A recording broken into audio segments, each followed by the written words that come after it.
porque es un experimento donde en la Universidad de Yale juntan un grupo de universitarios y los dividen en dos secciones. Uno son los policías o los guardias y otros son los prisioneros.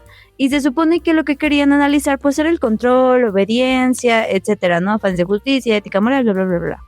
Y entonces lo que pasa es que el experimento empieza bien, ¿no? O sea, cada uno cumple su rol y así, y había como una serie de reglas. Se supone que no podías matar, no podías golpear, no podías hacer como, vaya, maltratar al otro. But, se supone que eso les dijeron al inicio, pero la idea era que justo vieran cómo iban a ir obedeciendo por ahí, ¿no? Entonces llega un punto en el que empieza a haber un altercado y entonces los guardias golpean a uno.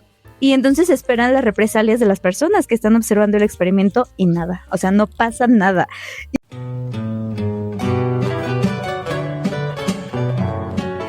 Entre Milpa y Nopales Podcast, una transmisión de la Radio Pulquito para la Faro Tecomet.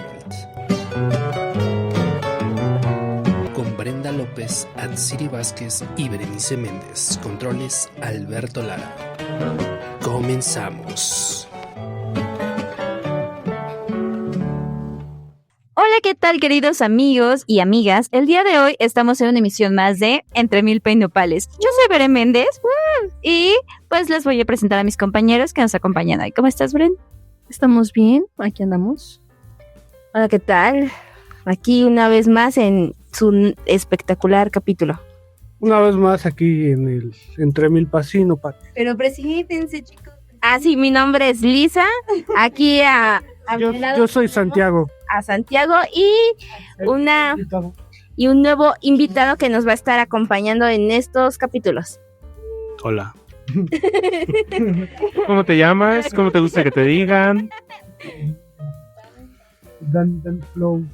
Bueno, yo tengo muchos nombres, me dicen papi, me dicen señor, me dicen morenito. Soy Daniel, papá de los pollitos. Es cierto, yo Es mi nombre. Llegas, a.k.a. Vildante, y pues búsquenme por favor, ahí si quieren, si gustan. Tengo un proyecto que se llama Jalo, pero todavía no jala, pero esperemos que jale. De los más divertidos, ¿eh? Sí, él ya tiene tiempo con nosotros, solamente que no había venido, justamente. Pero bueno, yo soy Alberto Lara y estamos en un nuevo episodio de Entre Milpa y Nopales, ¿vale? Hoy tenemos un episodio que habíamos hablado la semana pasada sobre medicina, pero esta vez pasamos a, por ahí tienen el título. Casos perturbadores en la medicina o médicos. Médicos perturbadores. Yo creo que tanto en Chan, México chan. como en el mundo. Y esto obviamente corresponde a justamente experimentos que ya de hecho vamos a hablarlo bajo estos tres tópicos.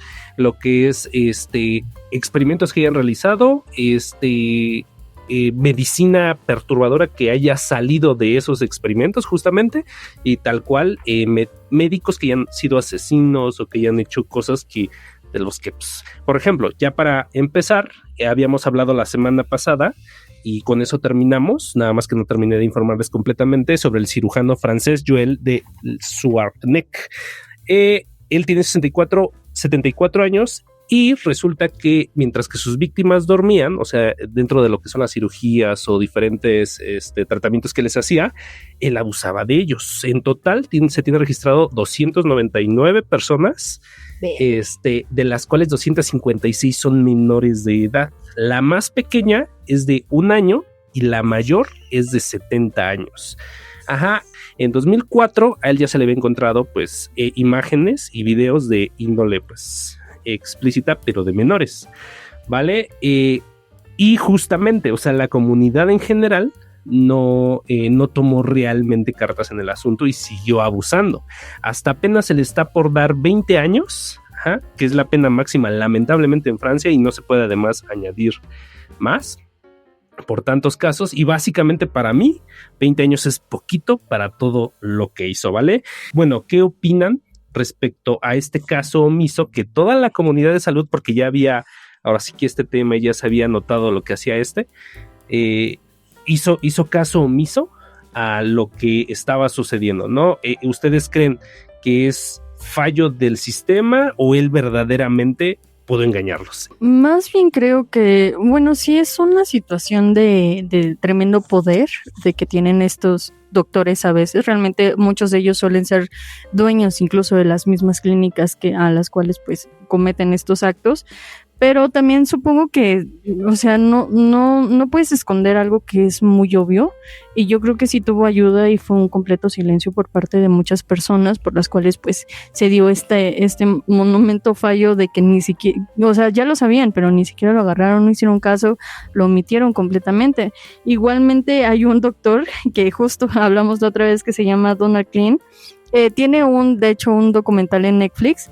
Es este doctor que tiene una clínica de fertilidad, a la cual pues obviamente todas las mujeres que iban justo para embarazarse salían realmente embarazadas. Realmente él cumplía con su propósito.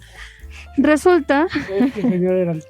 Exacto. No, Sí, entonces en el mismo pueblo se llegó a encontrar 94 hasta recientemente, porque incluso sí, porque recientemente en el video te dice si tus padres acudieron a tal clínica, por favor hazte una prueba de ADN, porque es muy posible que seas un parte de estos hijos. Hasta el momento llevan reportando lo que son 94 niños de él.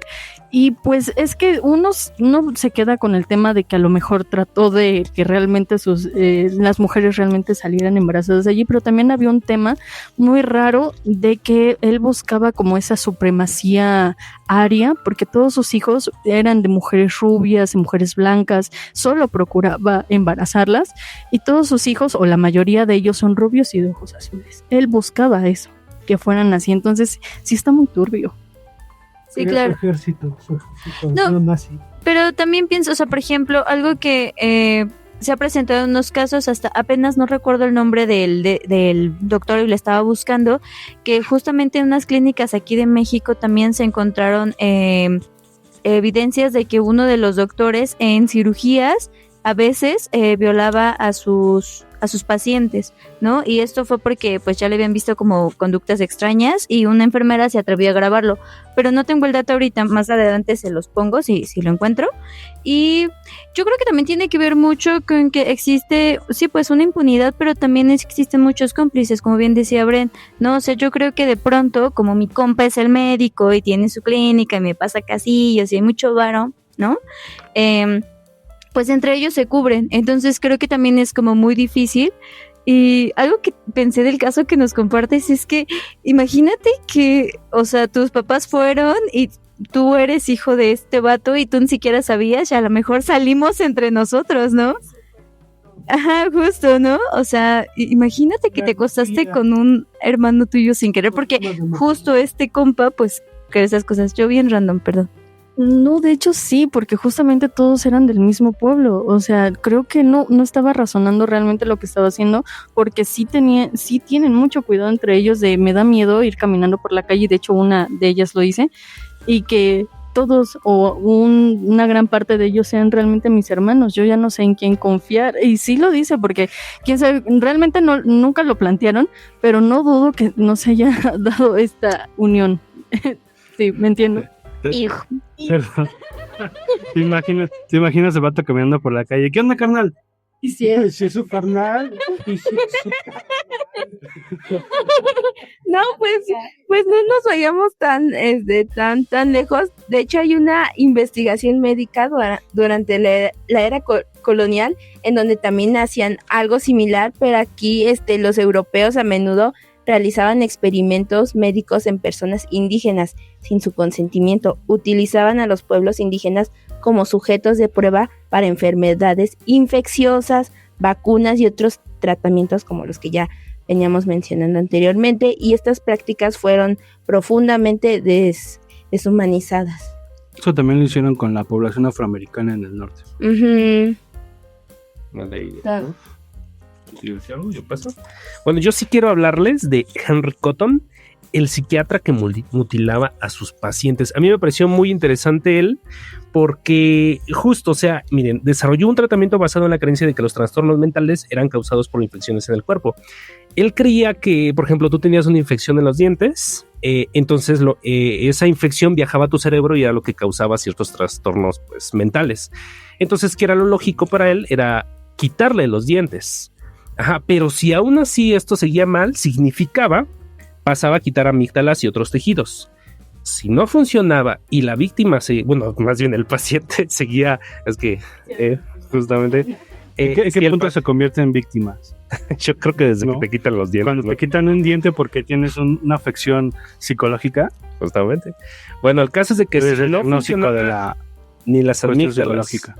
No sé, no. O sea, es que si te diagnostica como loquito y dices, pero por un diente, Pues es que ese era el punto. O sea, la resulta raíz que él. está aquí, Ajá. acá. Ajá, es que según esto, las enfermedades mentales para él eran infecciones. Por eso primero quitaba los dientes, después las amígdalas, y en dado caso que no funcionara, entonces te extirpaba órganos internos. En el caso más severo, Cotton removía partes del intestino, el vaso y hasta órganos reproductivos como el útero y los testículos. Si vamos a experimentos, doctores, justo hablaba de esto del doctor Shiroishi y Joseph Mengele, que son de la Segunda Guerra Mundial.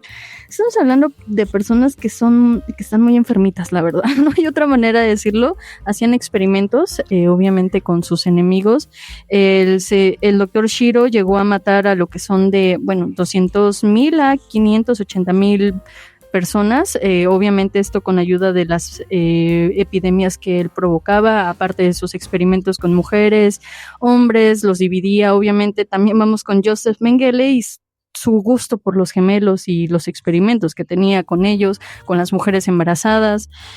Lo que me impactó mucho de estas dos personas es que a pesar de que capturaron al doctor Shiroishi, no fue encarcelado, no realmente no sufrió realmente lo que él hizo, no recibió el merecido que necesitaba, porque realmente esta persona era pues espantosa. Más bien regresó a su país natal, hizo una clínica gratuita y pasó el resto de su vida hasta que murió de cáncer de garganta, y el doctor Joseph desapareció con ayuda de sus hijos claramente y murió pues no sé, en 1979 a los 80 y tantos años. Realmente él no sufrió tampoco, se la pasó vagando y me impacta mucho. Ajá, me impacta mucho porque estas dos personas fueron unos completos monstruos, y aún así uno fue cubierto por Estados Unidos y el otro desapareció de la faz de la tierra, y me causa repulsión. De hecho, hay una en la CIA, les puedo decir rápidamente, se llama la Operación Mockingbird, un programa secreto de la CIA durante la Guerra Fría que utilizó a médicos y científicos para realizar experimentos psicológicos en personas sin su consentimiento o consentimiento. Estos experimentos incluían la administración de drogas psicópatas, la realización de cirugías y la experimentación agentes biológicos, y la operación que obviamente de lo que hablábamos, tanto en bebés, también usaban como en personas adultas, y esto era muy algo crítico, tanto en su ética y todo eso, de ese mismo año que usaba normalmente la CIA. En la guerra y el amor todo se vale. Sí, pero además, o sea, esto que dice Bren, a mí me parece terrible porque, para los que no sepan, después de esto del Holocausto, hubo lo que es llamado el juicio de los médicos, ¿no? Donde justamente a varios de los médicos que estaban a cargo de pues las cámaras de gas y en general como de todo lo que se les hizo y los experimentos que se realizaron en personas del Holocausto, se ajusticiaron, sí se mandaron como, ¿cómo se dice? Ajá, sí, mira, en el juicio de los médicos hubo 7 penas de muerte, 9 en prisiones y 7 absoluciones. Entonces, me parece muy triste porque, por ejemplo, ¿cómo dices que se llama? ¿Medel? Mengele, ajá. Mengele, por ejemplo, fue uno de los que estaba como en fuga, pero cuando lo presentaron, porque ni siquiera estuvo en el juicio, nada más lo presentaron y fue como de, pues, no te preocupes. Ajá, claro. Y eso me parece muy triste porque creo que si hay una ley, o hay como una parte que dice que las personas después de cierta edad ya no las puedes como encarcelar, ¿no? Y no les puede hacer nada, y justo es lo que pasó con ese tío. Ya era un tío, un viejito, y ¿quién quiere tener un viejito? ¿Quién es el ser tan inhumano como para tener un viejito de 90 años en una celda? Pues en el caso con el que inicié, pues tiene 70 años, ya que aunque le den 20 años o inclusive más, ya realmente que va a pagar, ¿no? Ya vivió toda una vida saliéndose con la suya, tal cual. Quería también hablarles de Robert Liston. Fue un cirujano escocés famoso por su increíble velocidad en el quirófano. Resulta que antes, pues obviamente no existía ¿cómo le llaman cuando te adormecen para las cirugías? La anestesia. Entonces, en esa época, en el medievo más o menos, por ejemplo, si te querían cortar una pierna, tenían que hacerlo extremadamente rápido. Lo interesante, y yo creo que hay muchas cosas interesantes de este doctor, pero yo creo que la más es la única cirugía en la historia que ha tenido el 300% de mortalidad. Realmente, o sea, para meterlos un poquito en contexto, él, vuelvo a lo mismo, tenía la fama de que podía cortar rápidamente o hacer cirugías extremadamente rápidas. Por ejemplo, o sea, con dolor. Sí. Por ejemplo, te podía cortar. O sea, no es lo mismo que estés sufriendo dolor, a lo mejor, no sé, una hora ahí, a que en 5 minutos, pum, ya está. De hecho, era muy rápido. Te podía cortar una pierna en 30 segundos. Y justamente por eso él fue el único que tiene esta cirugía. El término de eficacia y eficiencia, ¿no? Es que Altamente. su anestesia eran 6 unidades. ¡Agárrenlo! Justamente el único récord del 300%, porque resulta que en una de sus cirugías, igual rapidísimas, tuvo que cortar justamente una extremidad, pero en el momento que lo estaba haciendo le alcanzó a cortar los dedos a uno de sus compañeros cirujanos. Verde. Salió volando el bisturí, golpeando a una persona con ese bisturí. Del impacto, así que del susto, le dio un infarto, murió.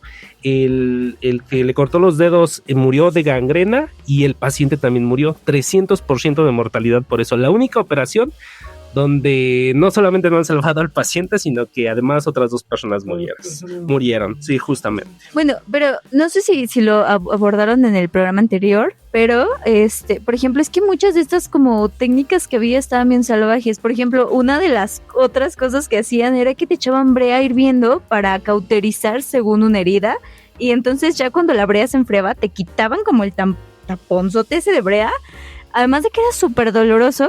Pues, o sea, en realidad ni siquiera era eficaz, pero se supone que según ellos y su lógica, como ya te habían echado eso hirviendo, pues se neutralizaba tu herida, ¿no? Y podías curarte.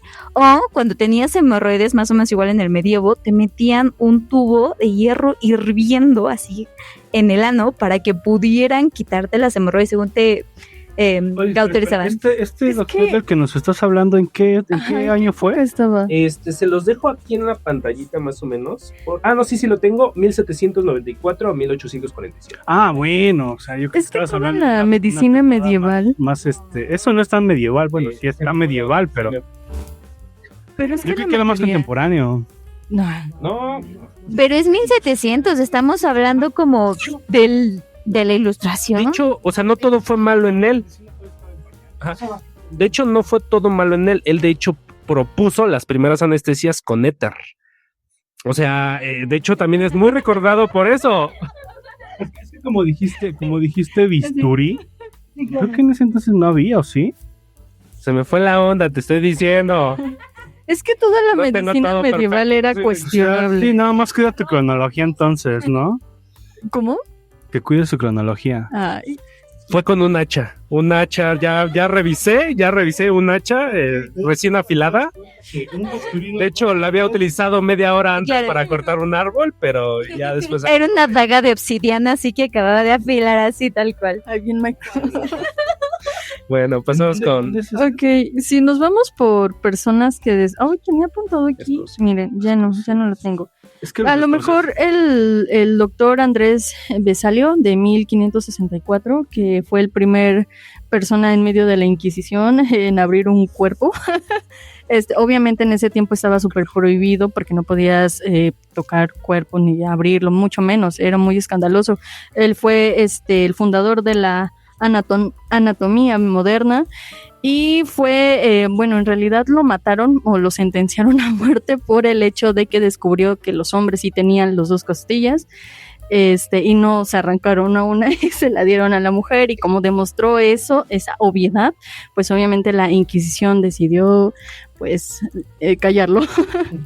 O sea, ¿en serio los inquisidores nunca abrieron a una persona? No, Los de hecho eran quemaron, muy- los torturaron, los cercenaron, los hirvieron, pero nunca los abrieron. De hecho, me sorprende porque incluso lo que hacían era una de las cosas que más me traumatizó, fue el desollamiento, que era justamente quitarle la piel o por decir la parte de la rueca, que era girar hasta que destrozaban tus huesos. Sí, las torturas de la Inquisición. Ajá, pero nunca los abrieron. O sea, sí los rompían y hacían que gritaran. Para perjudicar a la humanidad, pero nada para beneficiarla. Y cuando como- morían, como tan sencillo como saber qué es lo que hay adentro de un ser humano, ¿no? sí, realmente. Estaba esta parte de la dama de hierro donde metían obviamente a sus víctimas, lo cerraban, pero si te das cuenta nunca fue de destazar, nunca fue, todo el método que utilizaban ellos siempre fue con el fin de implicar dolor, obviamente torturar, El pero método de los 4 caballos. Eso. esa me gustaba muchísimo. Pero Sí, ¿no? atabas a la persona en sus 4 extremidades a unos caballos y los hacías ir cada uno a un direcciones opuestas, Una nalgada a obviamente cada la caballo, persona- pues saber hasta dónde aguantaba la coyuntura. pero nunca lo abrieron del estómago. Estaba también la parte de esta, ¿cómo se llama? No, no, es que hay muchas. Hay una que en donde metían un instrumento largo por ¿La la pera? parte del ano, no.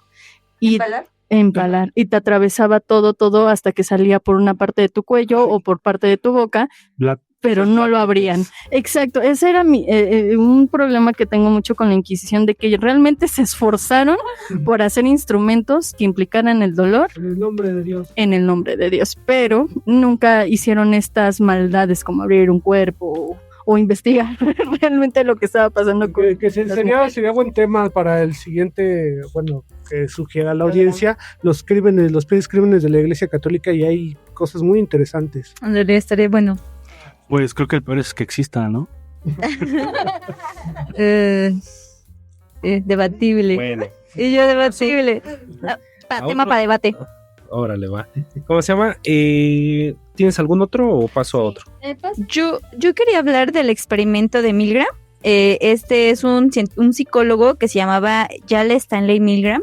Hay una película que justo no recuerdo el nombre, pero está buenísima porque es un experimento donde en la Universidad de Yale juntan un grupo de universitarios y los dividen en 2 secciones. Uno son los policías o los guardias y otros son los prisioneros.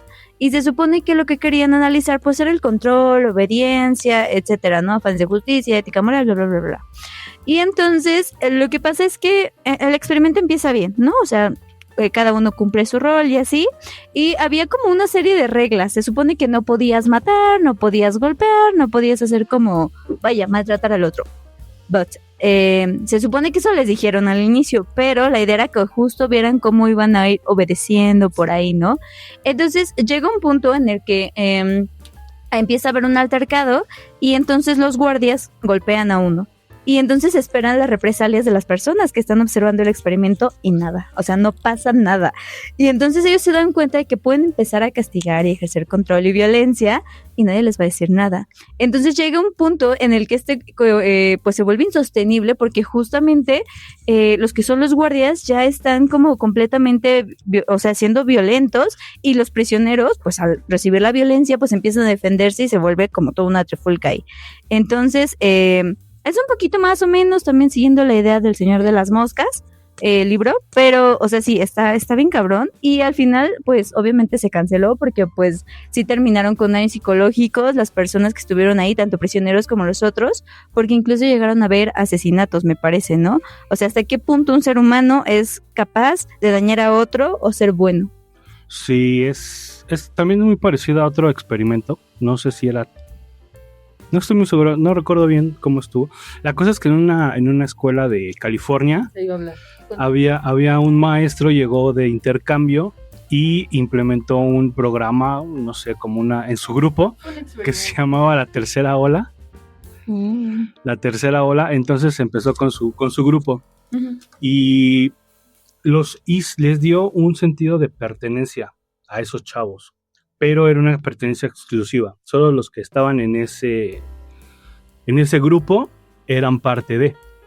Entonces empezó a crear una especie de Fue como un experimento neonazi, Ujú. porque tenía mucho esa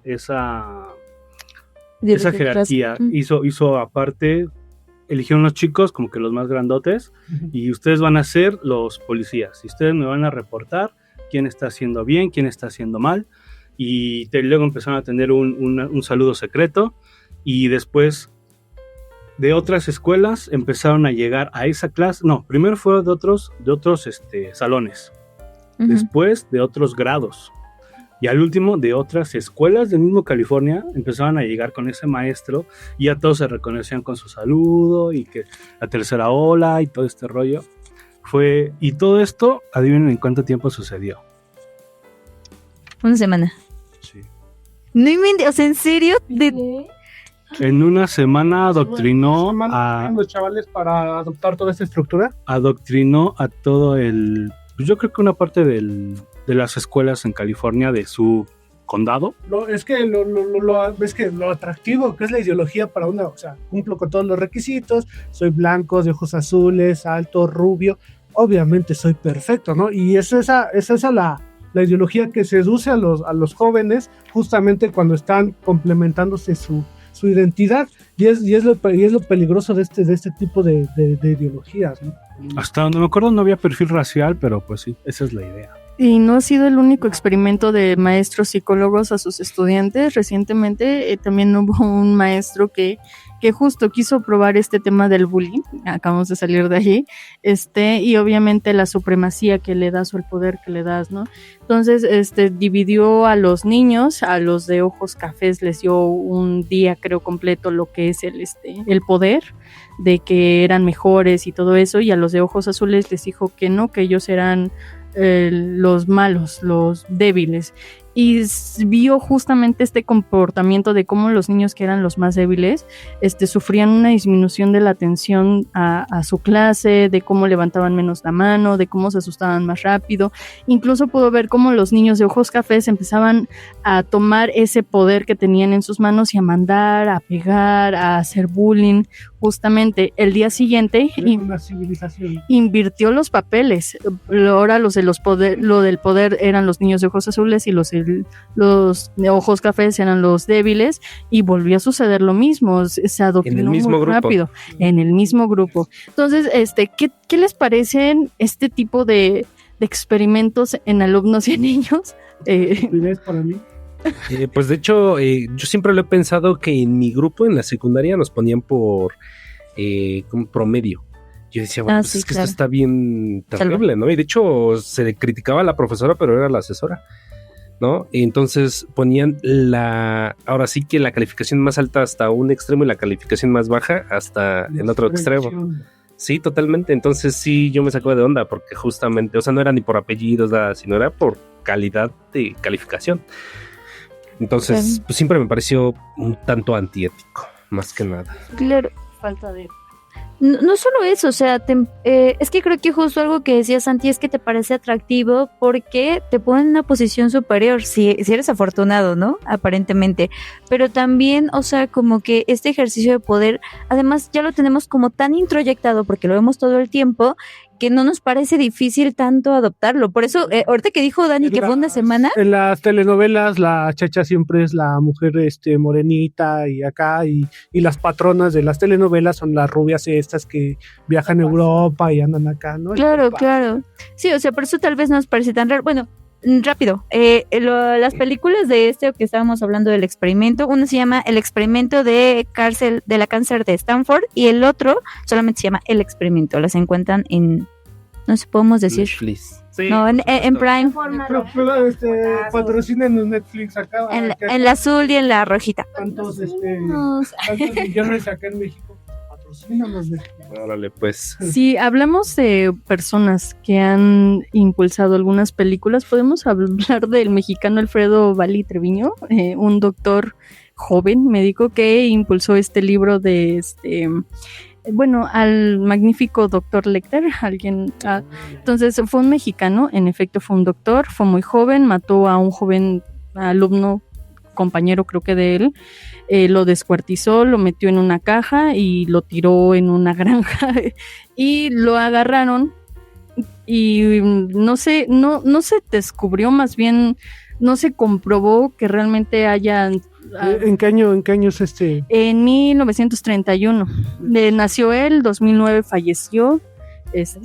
Sí, porque, bueno, es que sí pagó. De hecho, lo sentenciaron. Estuvo en Cana. Fue el último hombre mexicano al cual se le dio sentencia de muerte, gracias a su abogado, muy buen abogado, por cierto, no lo logró y estuvo 20 años en la cárcel en Topo Chico. Salió. Rey. Uh-huh. Salió de la cárcel y quiso vivir su vida en paz. Y de hecho pasó lo mismo que con el doctor Ishii, se fue a un pueblito remoto donde abrió una clínica y se puso a dar consulta gratuita, ¿no? Yo creo que aparte es un sentimiento de culpa, pero quién sabe.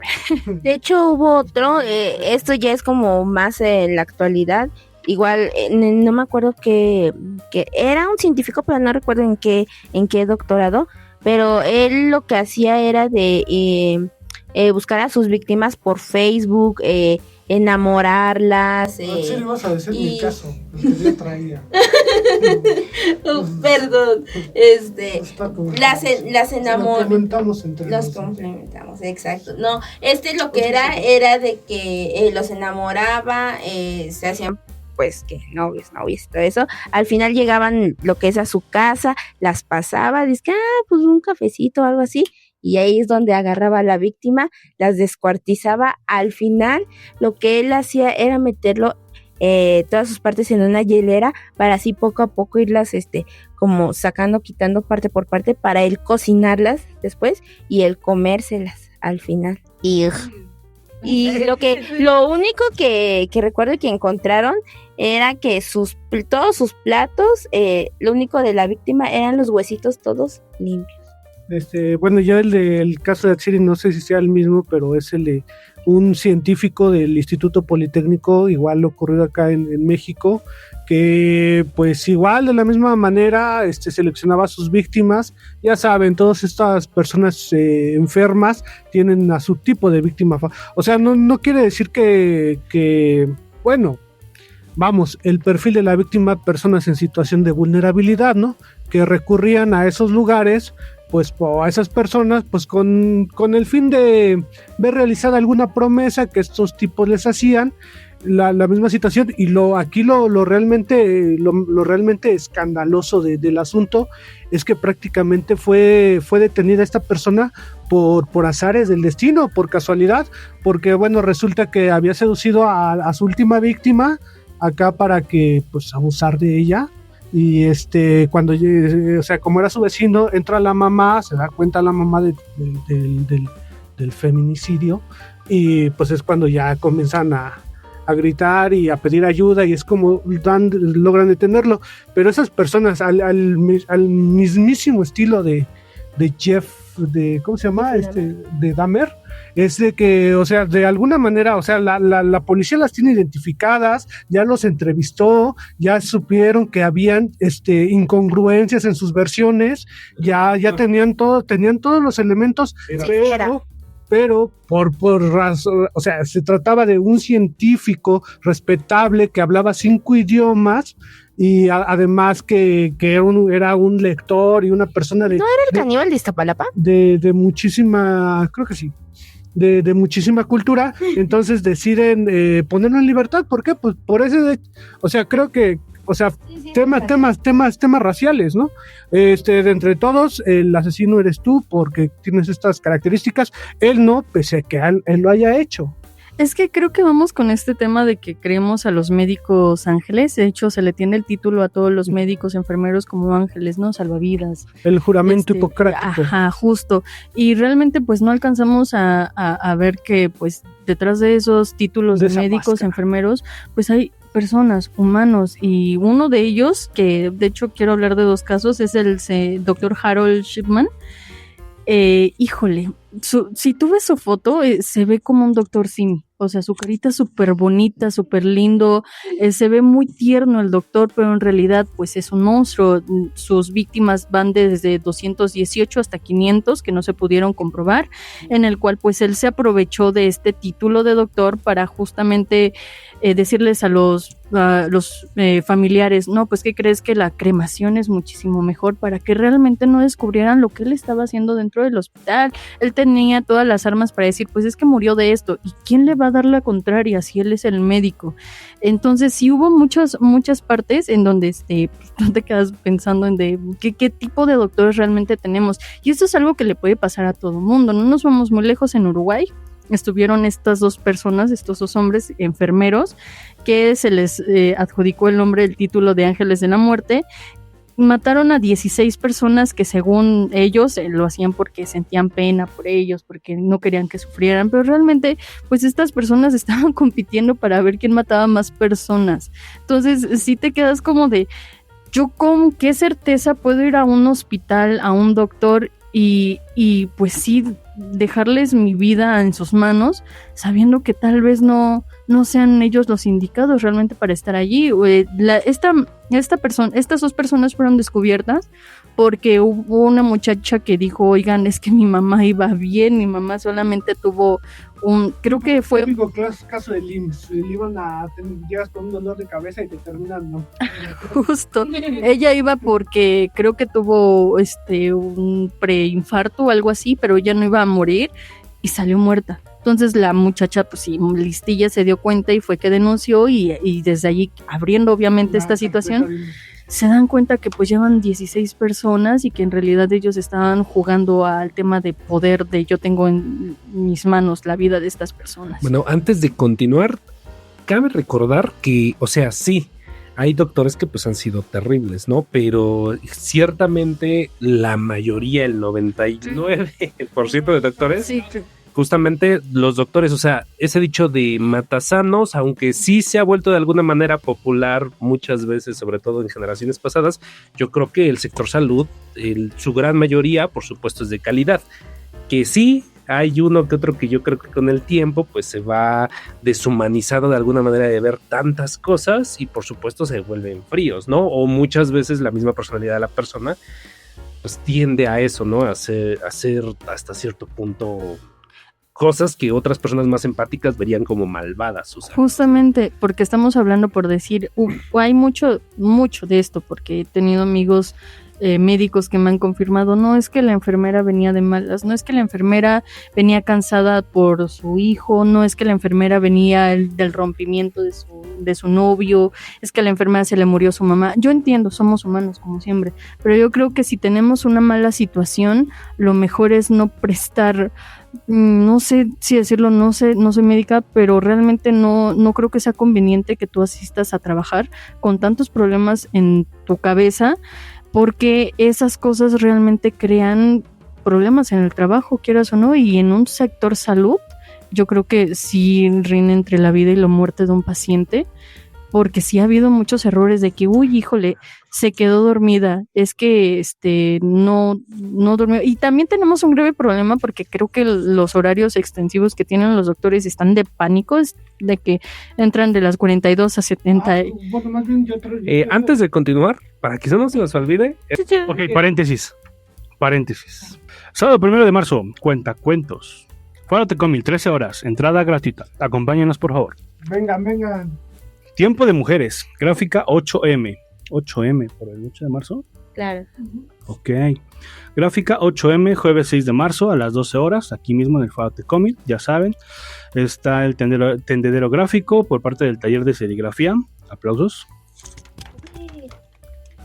Y Flores Libres, viernes 7 de marzo, 15 horas, 3 de la tarde. Igual aquí en el Faro Tecomil estará un tendedero gráfico, una tertulia. El cuento se llama La Tsunamita. ¿Qué es una tsunamita? ¿Alguien sabe? No tengo idea. Me suena a tsunami.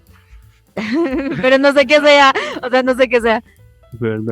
Y eso es a las 13 horas, a las 15 horas y a las 16 horas, 4 de la tarde, los talleres demostrativos. Vénganse para el Faro todos. Hay que recordar que estamos en la Faro Tecomil y estamos transmitiendo desde aquí para la radio Pulquito, ¿va? Esto es Entre Milpa y Nopales. Ahora sí, hay que continuar. Pero ¿de qué va el cuento? Pues sí, los esperamos aquí a todos. Sí, claro. No, sí, recuerden que siempre hay actividades aquí en Faro para que vengan y las disfruten con su familia, amigos, pareja. Y vénganse para el 8M. Vengan pues al Faro, hay infinidad de talleres y pues, radio, tenemos todo. 30 talleres. Seguramente van a encontrar algo que les llame la atención. Y ahora, pues yendo un poco al caso de Brenda. Así es importante saber. Cierra el paréntesis, dice Dani.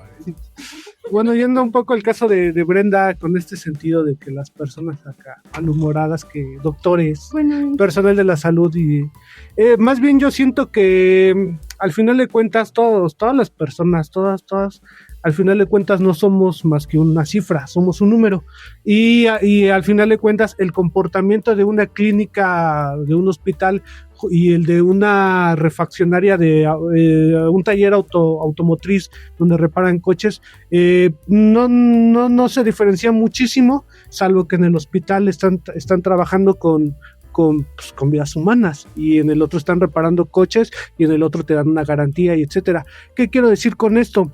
Que como tal, completamente todos los doctores y en esta parte pues es muy reconocible, completamente van a tener que darle la noticia, oye, es que tu hijo se murió, es que tu papá se murió y etcétera, ¿no? ¿Por qué? Porque es su trabajo notificar esas noticias. Pues el que obra mal se le pudre el deseo, o sea, pórtense bien. Sí, Ok. ¿quieren contar alguna historia Como rapidísimo?